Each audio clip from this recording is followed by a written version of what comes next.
When it comes to watering your plants, it's not quite as straightforward as some people think. It's not a case of just going out there every day and watering everything, because they don't need it. That can cause more harm than good in the long run. And it was a question that was brought up by Sylvia Dowell. Being a new gardener, how often should I be watering my plants? How much water should I be giving them? But there's also when you should be watering and how you should be watering, because it's different for a lot of plants. So I'll try and go over a few things that I do when it comes to watering my plants, and how I know when they need water and when I can skip a day or even two. Just before I get into it today, I want to say thank you very much for yesterday's donations. And they came from Graham Pearson, Chris Saville, Paul Braithwaite and Sylvia Dowell. Thank you very much for making those donations. They really help us out when we're making these videos on a daily basis. So we'll stock up on a few more bits and bobs over the weekend. It's really generous of you all to do that, and massively appreciated. Thank you. Things like your lettuce don't need to be drying out. Really good sized plants. But lettuce is made up of 99% water. So when these plants start to dry out, they're very quick to start drooping, wilting and falling over, up to a point where they might not recover when you do water them. So all your lettuce leaves, all your salads, definitely need to maintain a certain amount of water. But at the same time, you don't need to be watering them every single day. It's not good for any of your plants to be sat in water, because that's going to cause root rot. So they just need enough to get by. For a lot of plants, a couple of inches of water a week's enough. And that's quite hard to gauge, especially when you've got plants in greenhouses. But what I tend to do is I water things like tomatoes and cucumbers once every 3 days or so. But I give them a deep water. I use an hose pipe that I can hang upside down, and then I can water around the bottoms of those plants. And I make sure there's a really good amount of water got on there and let it soak in. And then I'll give it a bit more. And that's deep watering your plants. And because so much water has gone around the base of that plant where the root system is, it's sinking deeper. And it'll remain moist for quite a while. So that's the way I like to do it. A deep watering, then leave it for 3 days or so. Unless of course it's the height of summer and it's really consistently hot, then your plants are going to dry out that little bit quicker. And the easiest way to tell is to just look at the leaves. The leaves will start to droop. And that's because there's no more moisture for that plant to take up. And because tomato plants get so high, they do need a certain amount of water. Also, it depends on the size of your plants. When you've got little seedlings, they need water to help them grow, but they don't want to be drowning in water once again. So maybe half a cup of water around the base of that plant will be enough to keep it growing. Because when you compare it to your bigger plants, that root system's not as well developed, so it can't dig deeper like bigger plants can to find moisture. So they're very reliant on that moisture being close at hand. But there is another thing that can happen, especially with cucumbers. If you don't water those plants for quite a long time, to the point where all the leaves are starting to droop, and then you give it loads of water all at once, and then the next day water it again to try and prevent those leaves from drooping, that's the bad way to do it. Because you've starved that plant of water for so long, and then you're giving it massive amounts.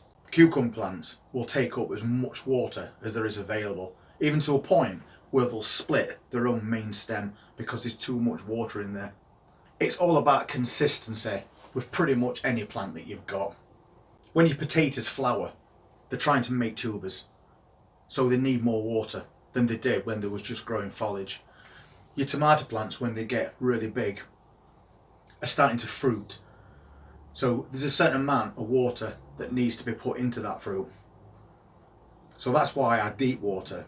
But in the earlier stages, they don't need quite as much water, because if they get too much water, they'll put on too much foliage. So you just end up with masses of green branches. So that's why I always start doing the same thing.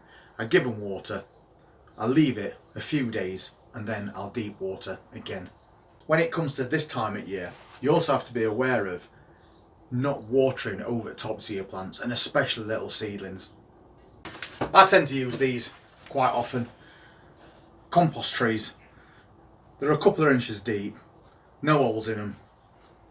So I can put all my plants in this. I can just stand them in there and I'll fill this tray, and then they'll take water up front and bottom, and they'll take as much as they need. When it comes to your packs like this, you can get quite a lot of those in a tray. And you might notice that the top at compost is quite light because it hasn't got much moisture in it. So you can stand them in there and then you'll see that darken. And then that's had plenty of water, so you need to take it out. Never leave your plants sat in trays of water. Just put them in there for 10 minutes or so until you see the colour change on this compost. Then they've had plenty. And then they probably won't need any more for a few days after. If you're doing container gardening like we are, these come in really useful. Watering globes. You just fill that up with water, push it into your compost next to your plant, and then the compost will take water as it needs it. So it's kind of like drip irrigation. They come in very useful if maybe you've got an allotment with containers in and you can't get down there every single day, because they'll last around 3 days. And you know that your plants not only getting water, but it's getting consistent watering because it's only getting what it needs. You can get these off eBay. Very useful to just push into your container or your hanging baskets and let it do its job. It's also worth investing in one of these. This is a moisture meter, and it lets you know just how much moisture's in your containers. And I've got a couple of plants here that's in containers. We've got quite a big tomato plant in a 10-litre pot, and then we've got a pepper plant. But how do you know when these plants need watering? Once again, a dead giveaway is when these leaves start to sag. That means that plant's running out of moisture, so it needs a quick boost. But also, when you pick your containers up, if they're heavy, then there's a good chance that there is moisture. Even if, when you look at the top of your compost, it looks really dry. That doesn't mean that there's not moisture beneath surface. And it's also important to know that when you're watering your plants, you're not watering the compost, you're trying to water those roots. So it doesn't matter if the top part is dry, as long as there's moisture at the bottom, then that plant's perfectly fine. The leaves are a good indication for that. Also the weight. But it might not be convenient to be picking certain containers up, so that's where one of these meters comes in really useful. If you look at these, you can see that you've got that gauge. That's to let you know how much moisture is in your container. And we've got that pepper plant there. And it's not in a huge container, but it looks quite happy. But if we put these prongs into this compost and just push them down about an inch or so, if you look at that gauge, that's telling you that there's no moisture. That needle's hardly moved. So maybe this plant's drying out and we need to water it. But if you move it closer to that plant and then we push it right down like that, then that's a completely different story. The bottom of this container contains 80% moisture, which is plenty to keep that plant going for about 3 or 4 days. So you don't need to put any water in that container. And once again, that's why the leaves are a good indication. They're not drooping, they look perfectly fine. And then the same with this tomato plant. Once again, that meter's saying no moisture. So we'll push it in a little bit, and the needle's gone up a little bit. So let's push it right to the bottom.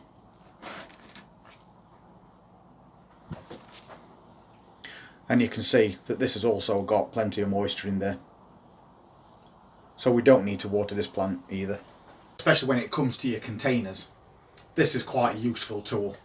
It will tell you when you need to water your plant and when you don't. And you can get these from Wilkinson's, and they're £6 each. And I think they're well worth having one handy when you're doing container gardening. That's going to stop you overwatering all your containers. Unfortunately this week we'll not have to worry too much about watering because it keeps raining. We're getting black clouds building up behind us as we speak, and that's going to water us plants consistently because everything will be getting an equal amount of water out there. There is an opposite side to it which that gauge helps you with, and that's overwatering. If you overwater your plants, you'll notice that leaves will start to turn yellow, and that is basically the end of that leaf. There's not much chance of that leaf recovering because it's took up too much moisture. That plant needs to be dried out, and depending on the degree of moisture that's in that container, you might even have to repot it. If you take your plant out of the container and it's sodden, you need to put it somewhere where it's not going to get watered at all. Or maybe remove some of that sodden compost from the bottom and then sit it into fresh compost that's dry, and that'll help draw some of that moisture away from your roots. I watered greenhouse yesterday. It was quite sunny and we've got lots and lots of peppers in there, but this morning it's been quite a bit more sunny and a bit warmer, but we don't need to water in that greenhouse. Even though it was sunny yesterday afternoon, you can see that compost is still wet. All the plants look perfectly happy, especially this cucumber plant that has got quite a big cucumber on it already. The leaves aren't sagging at all, they look perfectly healthy. All these pepper plants are exactly the same. This one's got quite a nice sized pepper growing on it as well. We are getting a bit of slug damage, but that's pretty much unavoidable. As long as they don't eat as fruit, we're perfectly alright. I deep watered this. I didn't just give it a little bit.